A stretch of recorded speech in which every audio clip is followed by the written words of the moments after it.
Hi friends, இன்னைக்கு Jessica ஆகாஷோட lunch and ஸ்நாக்ஸ்க்கு என்ன back பண்ணிருக்கேன்னு சொல்லி பார்க்கலாமா? இன்னைக்கான மெனுவை ஒரு ஸ்வீட்டோட ஆரம்பிக்கலாம். திணை அரிசியில பாயாசம் பண்ண போறேன். ஃபர்ஸ்ட் நெய்யில முந்திரி பருப்பை வறுத்து மாத்தி வைக்கேன். இப்ப அதே பேன்ல 3/4 கப் அளவு திணை அரிசியும் உள்ள சேர்த்து நல்ல மணவர வறுத்து மாத்தி வைக்கேன். 1/4 கப் சிறுபருப்பு அதையும் கொஞ்சம் செவக்க வறுத்து மாத்தி வைக்கேன். இப்ப இந்த திணை அரிசியும் பருப்பையும் தண்ணியில நல்லா அலசிட்டு கொதிக்கிற தண்ணி கூடயும் சேர்த்துட்டு கொஞ்சமா நெய்யும் ஒரு பிஞ்ச் கல்லுப்பு வாசத்துக்கு ஏலக்காவையும் உள்ள சேர்த்து குக்கரை மூடி வேக விடுதேன். 4 விசிலுக்கு அப்புறம் ஸ்டீம் போன பிறகு குக்கரையும் ஓபன் பண்ணா அரிசியும் பருப்பும் நல்லாவே வெந்திருக்கு. அப்படியே ஒரு மிக்ஸும் கொடுத்துட்டு வெள்ளத்தை உள்ள சேர்த்துருதேன். நல்லா மிக்ஸ் ஆன பிறகு வறுத்து வச்ச முந்திரி பருப்பு 2 ஸ்பூன் மில்க் மேடையும் உள்ள சேர்த்து நல்லா மிக்ஸ் பண்ணி விடுதேன். கொஞ்சம் கொதி வந்த பிறகு ஃபைனல்ல கொஞ்சம் நெய்யோட்டு மிக்ஸ் பண்ணி சாப்பிட்டு பாருங்க, அவ்வளவு டேஸ்டா இருக்கும். மஸ்டா ட்ரை பண்ணி பாருங்க. லஞ்சுக்கு ஜீரா ரைஸும் மஷ்ரூமா வச்சு குழம்பும் வைக்க போறேன். ஃபர்ஸ்ட் ஜீரா ரைஸுக்கு 1 கப் பாஸ்மதி அரிசியா ஊற விட்டுட்டேன். அரிசி ஊறதுக்குள்ள நம்ம குழம்புக்கானதெல்லாம் ரெடி பண்ணிடலாம். மஷ்ரூமை கழுகி எடுத்து கட் பண்ணி எடுத்து வைக்கேன். அது கூடவே பல்லாரி தக்காளி எல்லாம் கட் பண்ணி வைக்கேன். இப்போ ஊற வச்சிருந்த அரிசி நல்லாவே ஊறி இருக்கு.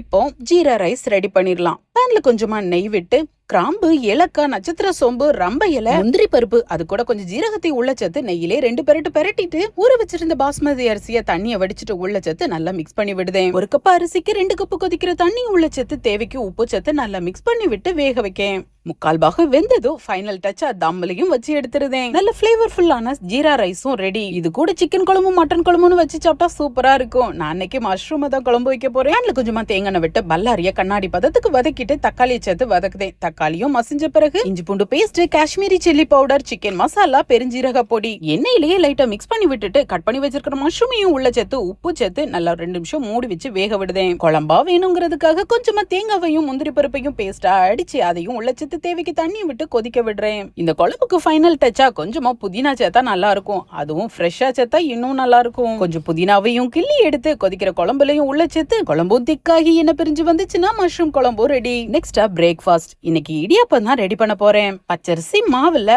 உப்பு, கொதிக்கிற வெண்ணியும் விட்டு நல்லா மிக்ஸ் பண்றேன். மாவு கொஞ்சம் சூடா இருக்கும் போதே நல்ல ஒரு மிக்ஸும் கொடுத்து குழல்ல சேர்த்து புழிஞ்சு எடுத்துருதேன். அதுலயும் இந்த இடியாப்பத்தை இந்த பனவோல தட்டுல பிழிஞ்சு வேக வச்சு எடுக்கிறது நல்ல வாசமா இருக்கும். அளவா தனித்தனியாவும் இருக்கும், எடுத்து பரமாறவும் சரியா இருக்கும். பிழிஞ்ச இடியாப்பத்தை தண்ணி கொதிச்ச பிறகுதான் வேக வைக்கேன். 10 நிமிஷத்துல சுட சுட இடியாப்பமும் ரெடி. இப்ப ரெடியா இருக்கிற இடியாப்பத்து கூட துருவன தேங்காய், நாட்டு சக்கரை, கொஞ்சமா நெய்யும் சேர்த்து மிக்ஸ் பண்ணி சாப்பிட்டோம்னா அவ்வளவு சூப்பரா இருக்கும். பிள்ளைங்களுக்கு சாப்பிடவும் கொடுத்துட்டேன். ரெடி பண்ணி வச்சிருக்கிற லஞ்ச் ஸ்நாக்ஸ் எல்லாத்தையும் பாக்ஸ்லயும் பேக் பண்ணிட்டேன். ஓகே ஃப்ரெண்ட்ஸ், இன்னைக்கான அந்த லஞ்ச் காம்போ பிடிச்சிருச்சுன்னா ஒரு லைக் கொடுத்துக்கோங்க. நாளைக்கு என்ன மெனுன்னு சொல்லி நாளைக்கு பார்க்கலாம். பாய்.